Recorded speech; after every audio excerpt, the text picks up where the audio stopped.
has been and will always be the answer. Salamat sa matahom nga binsay sawit nga gi-offer sa tuwang mga pastor sa Seventh-day Adventist Church, sa akong mga kauban nga Adventist Layman Services and Industry sa CMM o sa tanan nga members sa ASI sa tibok kalibutan, sa mga kaigsuonan nga nananaw niadto ang programa karon mayong gabi kaninyong tanan.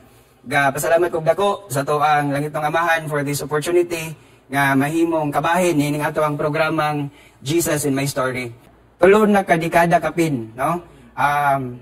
I was only 8 years old when this experience took place, and adlaw po to siya nga Domingo. Tungod kay wala man lagi klase, ako ug akong mga amigo nakadesisyon mi nga mangaligo sa suba dito sa San Fernando, Bukidnon, kay dito man ko nagdako.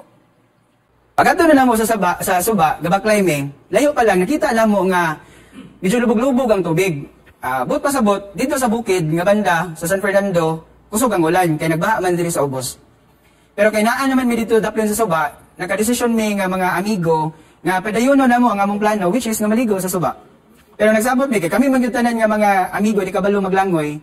Nagsabot mi tanan nga dito rami sa daplin aron nga kanang lingol-ligo lang kanang lingaw-lingaw lang. Ya samtang ginangaligo, nagdapanay mi nga mga amigo. Sa tanto na kong palayo sa abal, katong masigig pang dakop, sige na kong salom-salom sa tubig.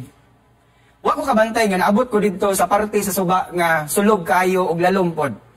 Sadyang itesting ko sa pagtindog kay wala naman lagi wala ginhawa nga ikautong pa sa ilalom. Pagtesting na ko sa pagtindog, dili na nako matugkad ang balas sa suba. Bot pasabot dadto na ko sa parte sa suba nga lalom na kay sa ngatanan. Sige na kong kamas-kamas akong kamot kay para dili ko matiglong sa tubig. Gusto ko mo singgit, gusto ko mangayog tabang, pero every time nga akong ablihan ang akong baba, dili mo gawas ang akong tingog kay muunag sulod sa akong baba ang tubig. Ako pong nauna-unaan, bisan pag makasinggit ko, wa man ko ikauban nga kabalo mo langoy. Kay parehas na mi tanan, 8 years old pa ko, ako makauban kay edad ra pud nako. Parehas mi tanan dili kabalo mo langoy. Isantop sa kung una-una mga kaigsuonan nga mao na ni. Nga diri ra siguro tama nang ako ang kinabuhi.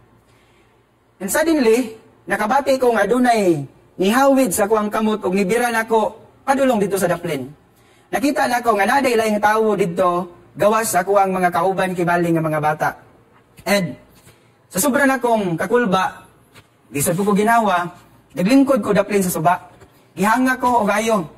Unya akong na-realize nga dili to siya aksidente lang.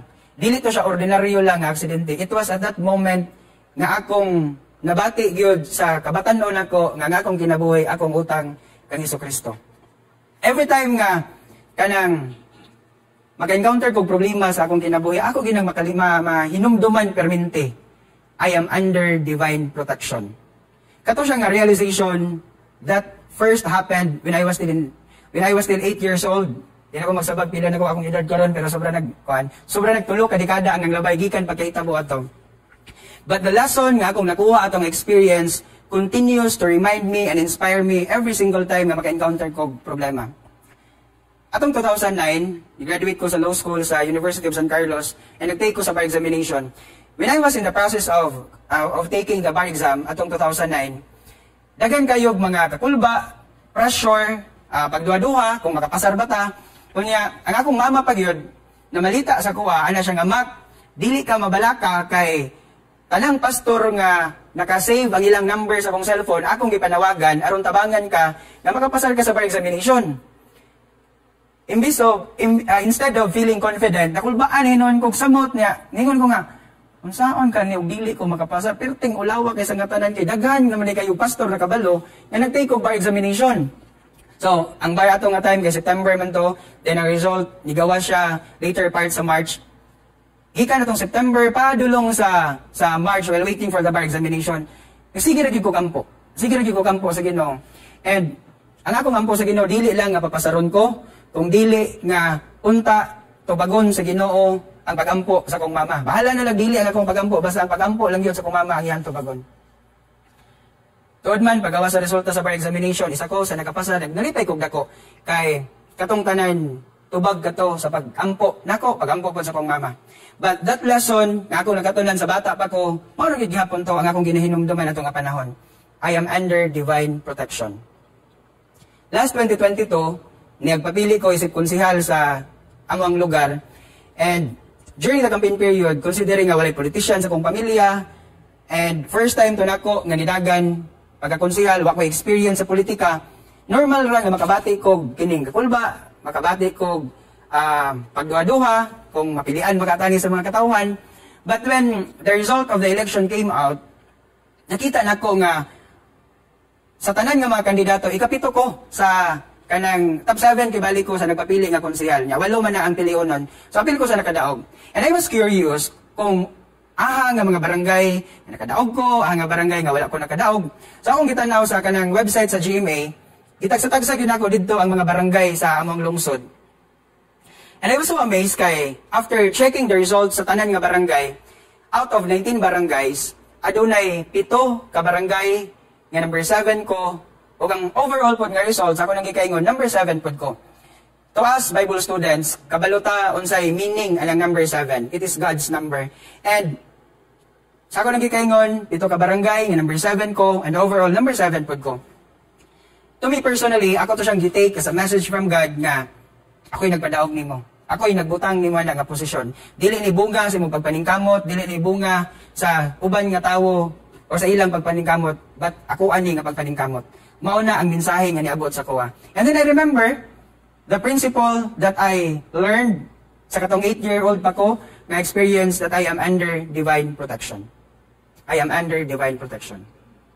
A few months ago, naglaag ni sa Dahilayan, kuyog akong pamilya, and ang akong anak nanguhit, asya nga, Daddy, gusto ko musaka anang kahoy, kalimot ko sa pangalan na to, basta kay musaka ang bata dito, din nagag obstacles sa kinahanglan niya agian, hangtod nga makagawa siya dito sa other side.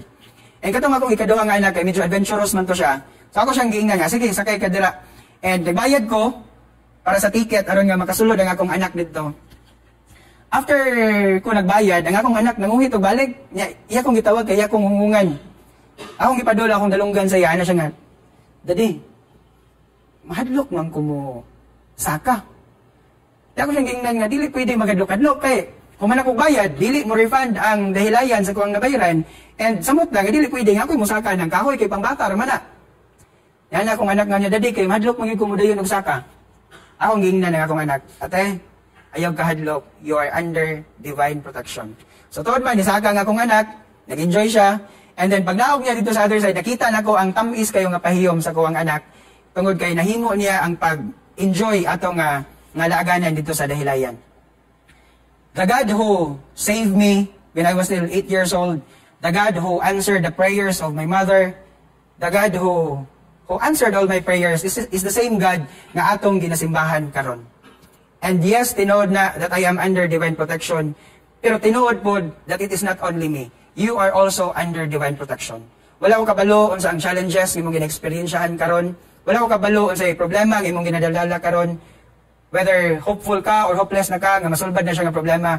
But I hope that the story nga akong gi-share sa imuha karon will inspire you to trust in God's power. I hope that the experiences nga akong gi-share sa imuha karon makapadasig kini kanato nga mosalig sa tuang langitnon nga Amahan.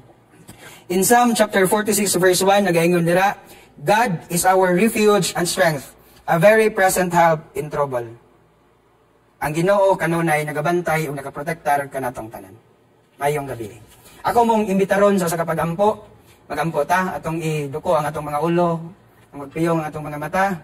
Dalaygo ng salimbahon nga Dios, dagang salamat Ginoo sa imong kaayo nga gipakita sa matag usa kanamo. Dagang salamat sa imong gugmag kaluoy, dagang salamat sa imong giya, sa imong proteksyon, ug sa tanan-tanan nga imong ginahimo sa matag usa kanamo. Langitong Amahan, ako nagaampo sa tanan, nanikagduyog ining programa karon. Ikaw unta magatubag sa mong tagsa-tagsa ka mga pagampo kung unsa man ang mga problema nga mong ginaagian karon, imo pudunta silang pagatabangan ug ilaw tang mabati nga ikaw nagauban kanamong tanan ug amo kining ma-share nga experience to inspire others nga mosalig kanimo ug mutawag sa imong ngalan. Salamat sa pagtubag sa pagampo sa ngalan ni Hesus nga manluluwas. Amen.